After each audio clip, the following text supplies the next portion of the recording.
Daniele Padrone, lui è il vice segretario nazionale della UGL FSP, Polizia di Stato. Ben ritrovato, si parlava con Marchiori di promesse elettorali, noi abbiamo sentito che sul piatto ci sono 200 miliardi di euro, io non ci credo, poi vediamo lei cosa mi risponde. La sicurezza, anche qua ci siamo andati ben oltre, no? Berlusconi dice: se vinco io, militari in piazza, più agenti per le questure, compriamo anche nuovi dispositivi, la sinistra idem, cacciamo di qua, cacciamo di là, ma alla fine gli italiani dovranno fare i conti con che cosa?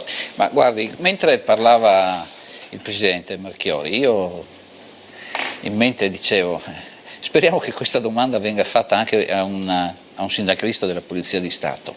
Beh, io quando sento come stamattina nella TV nazionale il ministro Madia che dice che è soddisfatta, il suo governo è soddisfatto perché è riuscito a chiudere anche il contratto delle forze dell'ordine, quindi la pubblica amministrazione, anche le forze dell'ordine. Io guardi, ho spento il televisore per non spaccarlo, ma rendiamoci, cioè, sono veramente ridicoli. Cioè, dopo 9 anni di contratto sospeso, dove 9 anni di mancato contratto, hanno pubblicizzato 130 euro alle forze dell'ordine, quando in tasca ne sono arrivati 43.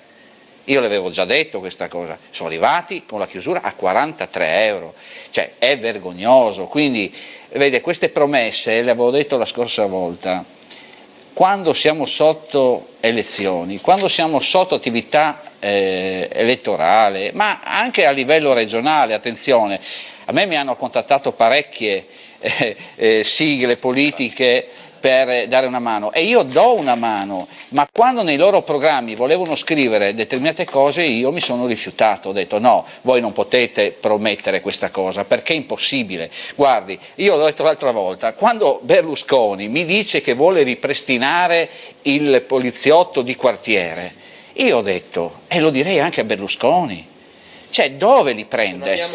Cioè, ma dove li prende? Allora cosa dice lui? Ma io magari ti prometto che le assumerò.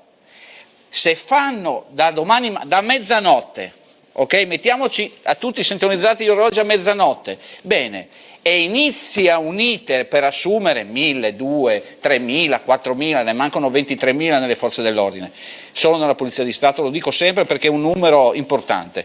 Da qua a 5-10 anni, zero. Comunque ne stanno assumendo, adesso ne usciranno 600 per tutta Italia, anche lì mi viene da ridere, 600 per tutta Italia, ne propongono 1.148 a momenti. Se da mezzanotte inizia l'iter per assumere 1.000 poliziotti, questi poliziotti, tra bando di concorso, tra procedimenti per l'attività di indagine per non assumere delinquenti, tra fare le visite, tra fare il concorso, poi si blocca perché, come è successo, scoprono che hanno copiato i compiti, e poi i corsi, non prima di 2 anni, 2 anni e mezzo.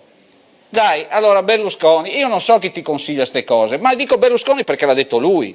Allora vuole... Renzi avrebbe accusato Renzi. Avrebbe accusato Renzi perché io non guardo in faccia a nessuno, cioè io per me Berlusconi è un amico, Renzi anche, cioè non mi interessa, io quando uno fa bene dico bene, male dico male. Allora dico solo che le parti tecniche fatele suggerire da un tecnico, non da un ministro che magari viene, che è un ingegnere che è diventato ministro della sanità, per questo le cose non funzionano in Italia, perché il ministro della sanità magari è un professore di matematica, quindi non va bene.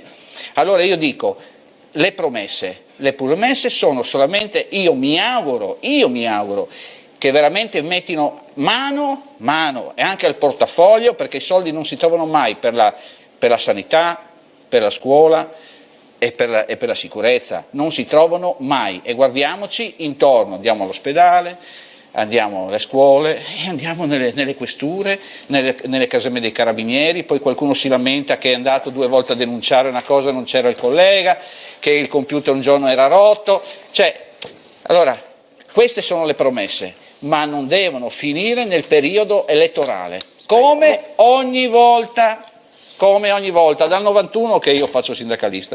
Quindi magari speriamo che il elezioni. chiodo ogni tanto a forza di batterlo Guardi, no? forse allora, Caspiterina. battendo il chiodo e anche da questi studi e dalla stampa, 10 persone molto probabilmente riusciremo ad averle. Troppo poche comunque. Troppo poco, ne mancano 70, dai, troppo cosa poche, vuoi? però dai. Diamo un po' di aria. La percentuale ce l'avremo.